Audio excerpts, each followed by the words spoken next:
What's going on, Soul Nation? Ginger Prime here, and I am very frustrated. And honestly, if you've ever found a video of mine before, and for some reason this is the video that you're going to see, welcome to the channel. Typically, I'm not like this.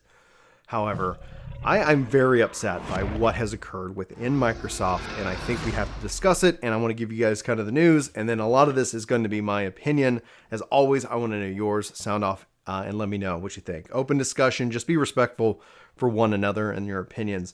Xbox Live Gold, a service that I have been hopefully advocating that should just go away, especially with the value that is Game Pass, the value that is Game Pass Ultimate, has just doubled in price, going from $60 a year to $120 a year.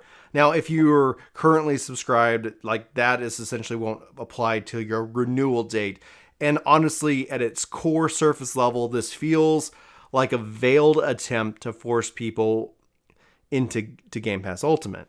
Obviously now Game Pass Ultimate being $15 a month versus, and including this, plus getting the games, it seems like a winning scenario in terms of like, if you're like, well, for the same price, you could be in Game Pass, right? Like that in and of itself seems like the bare bones pitch. However, let's talk about the aspect that gold, and it's only applicable on an Xbox platform, when married with the cost of a Series X at $500, it seems like it's more of a tax than anything else. Because as a part of Microsoft's ecosystem, which they technically have 3 platforms now, xCloud, PC, and Xbox, out of those 3, what's the one thing that requires gold?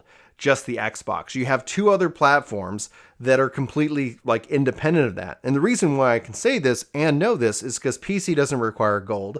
And to get access to xCloud, you're a part of Game Pass Ultimate, which has gold included. Thus, essentially, it's just already baked in to the cost of that platform. This seems very anti-gamer. And honestly, just this move alone seems to have already kind of set gamers really into overdrive, myself included. I'm not alone in this. This doesn't seem like the right move. Xbox Live, Gold, did 2 services. Like you would get free games every month, which, somewhat is a little bit different from how Game Pass would operate. And you would also have the ability to play online.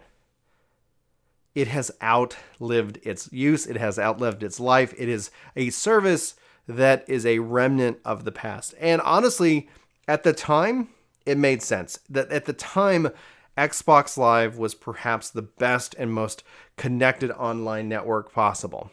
And at the time, charging for it, I think, allowed Microsoft to invest in it. But I think their flagship is Game Pass. I think that is essentially the future. So this kind of move doesn't get goodwill. This kind of move, as a parent with kids that currently don't play on Xbox, we're still in kind of the Nintendo ecosystem, wants to sit here and say, like, I'm looking for a family-oriented plan.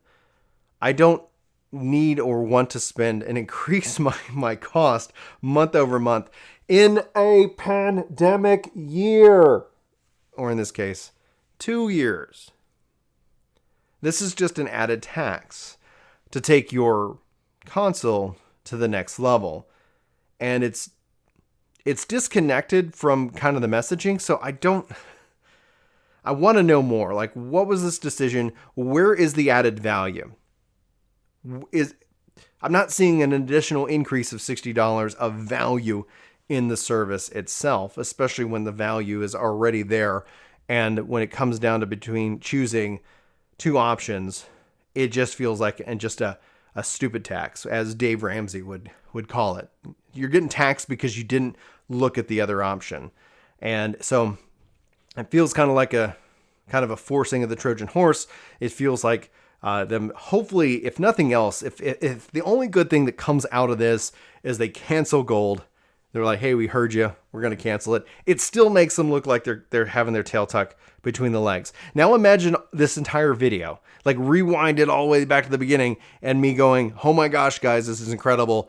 Xbox Live Gold is just applied to everybody. You don't have to have it anymore. What? How amazing would that be? How exciting would the internet be? What kind of position would that put PlayStation in?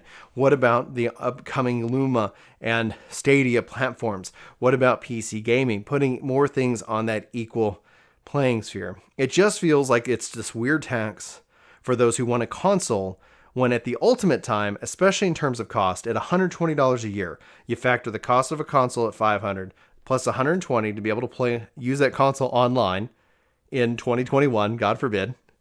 And then all of a sudden you're looking at a $620 console, haven't bought any games. Oh, let's go ahead and get Game Pass. It's another $120 a year if you're just going to do that. Now you're already in PC price territory, not like obviously a massive gaming machine territory, but at that point, just for 1 year, all right, are you not trying to sell Xboxes? It never felt like they were. It felt like they're trying to be like, yes, give and take, go with the flow. We're Microsoft. Yeah, we got you. We got the Series S, got the Series X. Boom, bop, bop, bop. Now I'm ranting, and I do apologize. It is literally, it is frustrating. This is, especially because I've been wanting to see gold go away. And instead of going in the direction that I thought would be very gamer first, it's going in the very opposite direction. And I don't think it's actually Microsoft first in this case. I don't think this is a winning move by Microsoft, unless obviously all the studies show that it's like people just say, fine, I'll go to Game Pass. What do you think? I leave the question to you. Obviously not the most fun video for a Friday for me. It's just something that I go say, well, maybe I'll just keep picking up games on PC. Obviously, Game Pass, I'm very fond of it. I enjoy the product. I enjoy the value in that product. And now I can't help but ask myself, when's that shoe going to drop and that price go up?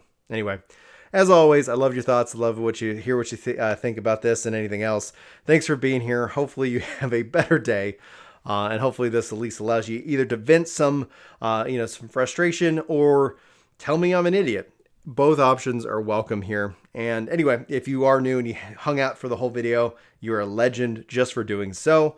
Hopefully you enjoy other content that I put out here. Generally, typically very positive. I'm bad at telling people to hit subscribe, so I'm going to ask you to.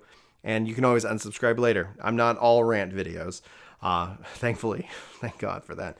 Anyway, please do so. YouTube says I suck at it, telling people, and 7% of you have, and obviously then 93% of you guys are still out there. It's going to hopefully have that, close that deal sometime soon. Maybe, we'll see. Anyway, guys, thanks for being here. Love your faces. Hope to see you in my next video, but until then, take care. This video is sponsored by me, Ginger Prime. Hopefully you'll check out my podcast channel, Ginger Gaming Radio, which we have lots of guests, lots of great conversations, and even more highlights. Links are in the description below. Let me know what you think. Thanks.